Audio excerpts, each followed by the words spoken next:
"James," Pedro said. James turned around to see what Pedro had joined him in surveying the campsite. "What's that?" he asked as he pointed to the abandoned ragged tent. James looked at the tent and immediately saw what Pedro did. Something appeared to be moving inside. Cautiously, he moved over and pulled back the cover. Suddenly, they were running for their lives. Hello, story lovers. I'm Jamie Buck, and here is… Hiker stumbles into abandoned camp. 10 minutes later, returns with backup. Before we move on, make sure you smash the like button, subscribe to our channel, and activate the notifications bell for new amazing videos. It was just another weekend of adventure for James Mondoloni. Working in an office as an accountant during the week, he lived for his weekend trips out in nature. This time he was exploring the beautiful woodlands of Maremma in Tuscany, Italy with his friend Pedro. They were walking side by side as they ventured into the unknown. The region of woodland they were in was also known for its abundance of wild edible mushrooms, so the pair decided to also make it a mission to pick up some mushrooms on their way. They were about 2 hours into their hike when James decided they should veer off the beaten path to find some mushrooms. But what he'd actually find would be so much more. His heart was pounding.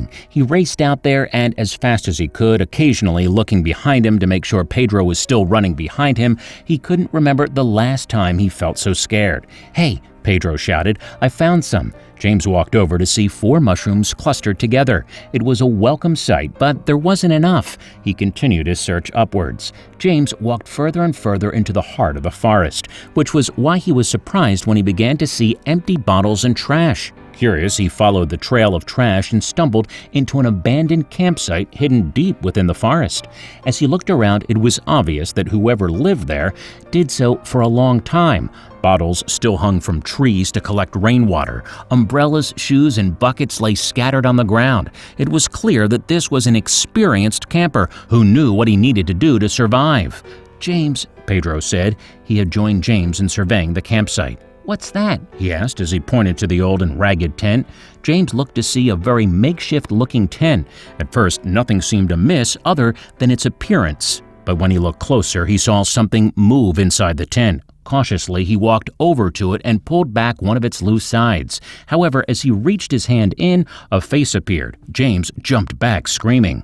The man looked like he came straight out of a horror film. His hair and beard were overgrown and disheveled. Their initial thought was that he was dangerous. However, with the shock, they both ran before they realized what was happening. After they were far enough away and had calmed down, they decided they should call the authorities and go back. They had no idea what they were getting themselves into. James guided the officer back to the man's campsite. This time, the strange man seemed less intimidating and more vulnerable. How long had he been living out there and why? James wondered who he was as the officer asked him the same thing. The strange man seemed nice. He apologized to James and Pedro for giving them a fright but refused to answer any questions. Tensions were rising as he refused to provide identification. The officer threatened him with an arrest while James was busy looking at something else, a telescope.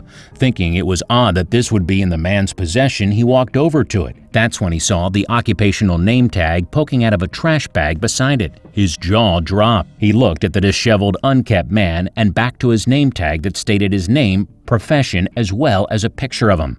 He looked much younger, handsome and smart. He couldn't believe this was the man the world had been searching for all this time. It had been 20 years. Everyone thought he was dead. But what was he doing here? And more importantly, why? James found a man named Carlos Sanchez. Carlos was a very successful and beloved doctor who had a degree in psychology and could speak several languages, but he vanished from the face of the earth 20 years ago. It was later revealed that although he appeared to be taking life by storm, something else was happening on the inside.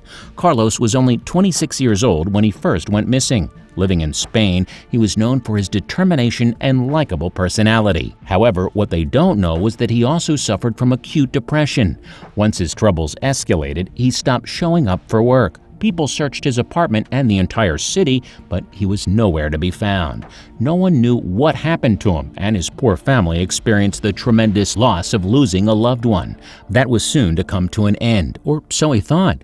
With the help of a missing persons agency, James found Carlos's family. They flew out to the forest immediately, but there was a problem. Carlos told James and the officer that when they left that day, he was annoyed they found him. He told them he'd been gone once they returned. He kept his word. James later returned with Carlos's family to find the campsite, trash, and bottles had completely disappeared. They searched the forest for days, but Carlos was nowhere to be found, disappearing into the Earth's dark corners once again.